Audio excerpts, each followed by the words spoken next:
Tonight, as you close your eyes, we drift back to Antwerp.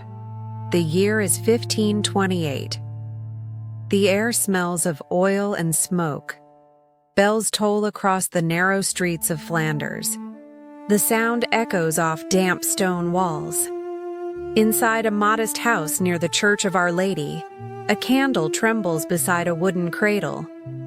A newborn fusses softly, wrapped in linen. At the table, her father grinds blue into oil, the dust of lapis clinging to his fingertips. Her name is Caterina van Hemessen. Now the years turn like pages. Winter light, spring rain, summer markets. By the time she is 8, the studio is her playground of silence. She sits very still, not a baby now, but a careful child.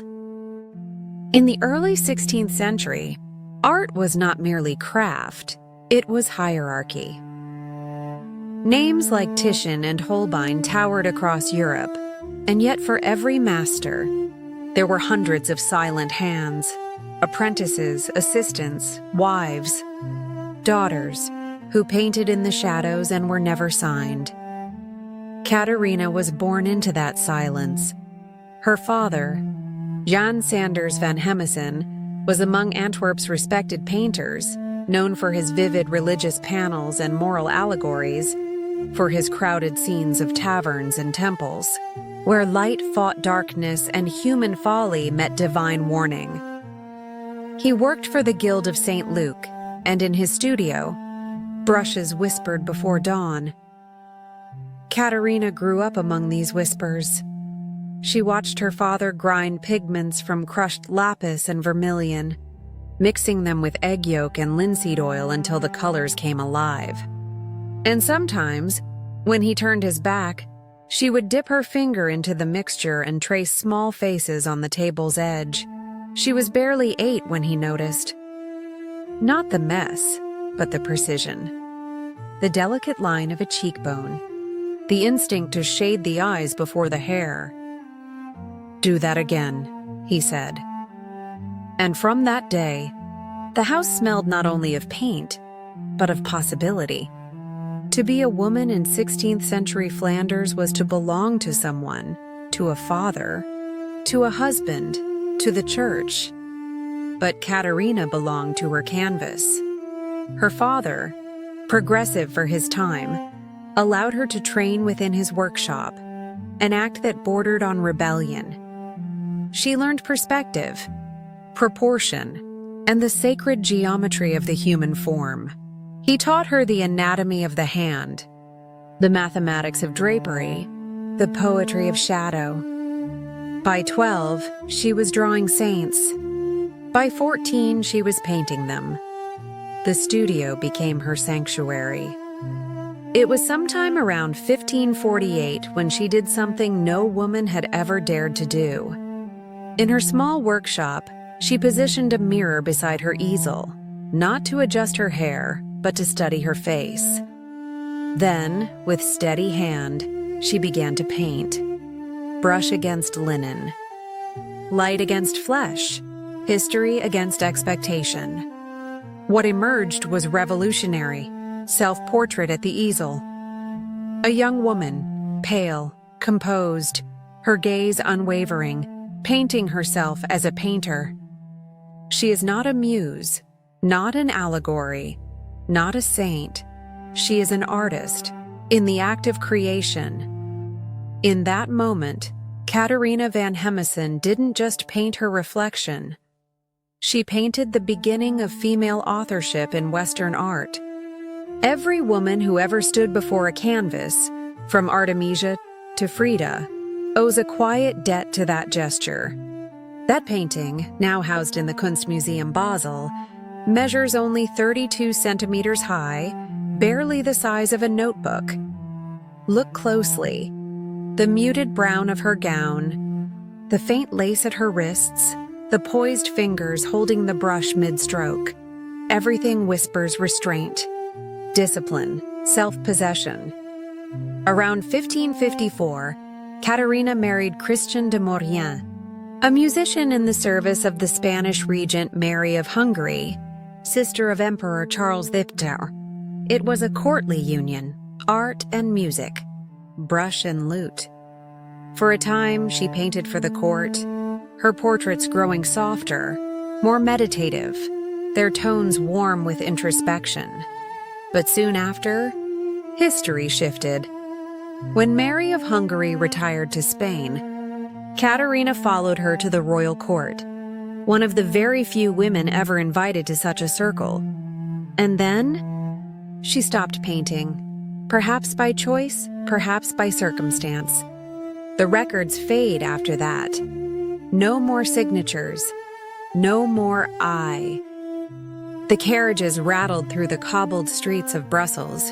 Inside, beneath layers of brocade and lace, Caterina sat quietly, her hands resting on a small wooden case that held her brushes.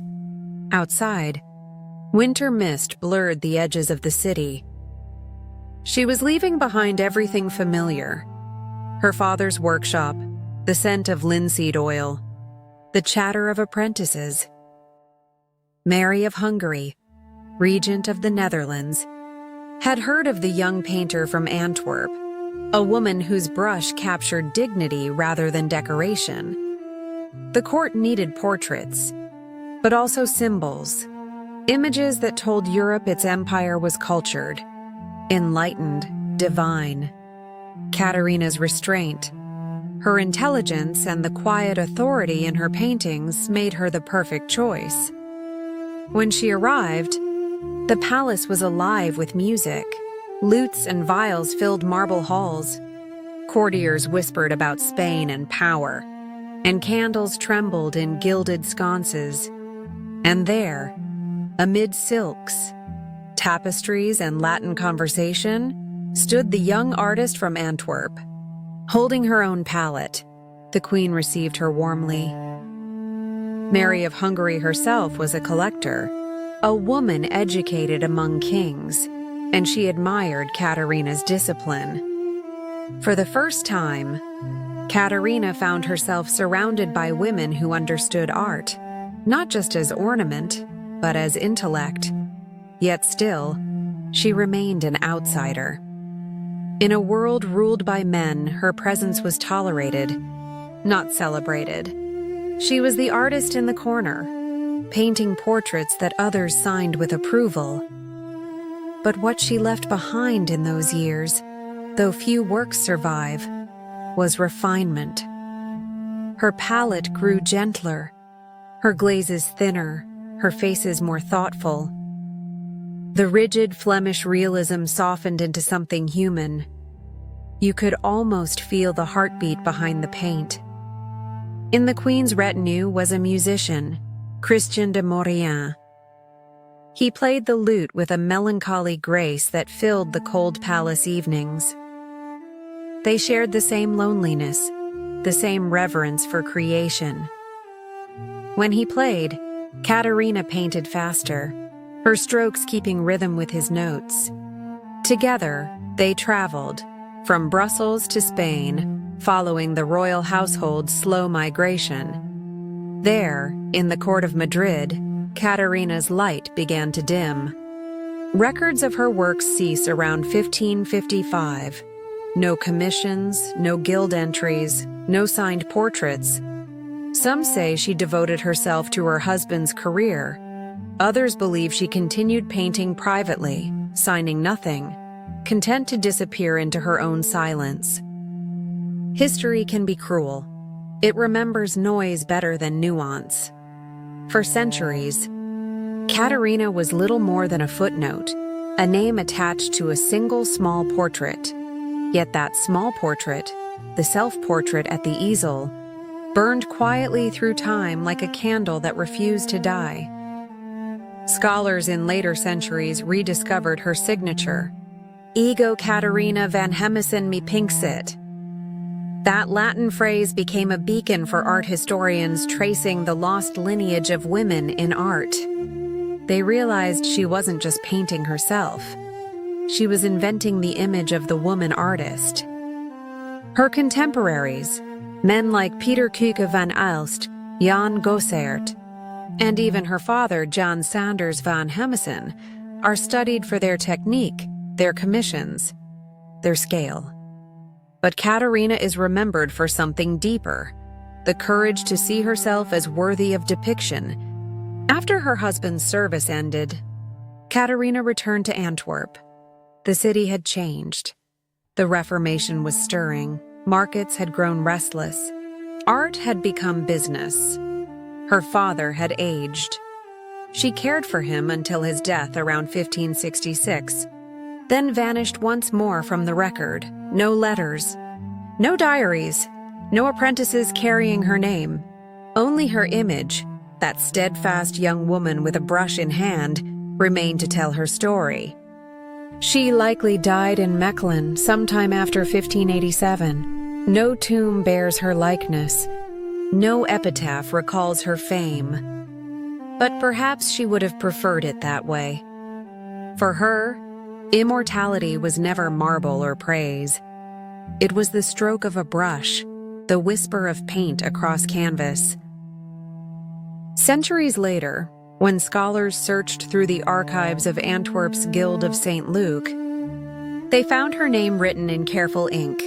Caterina, daughter of Jan Sanders van Hemessen, painter.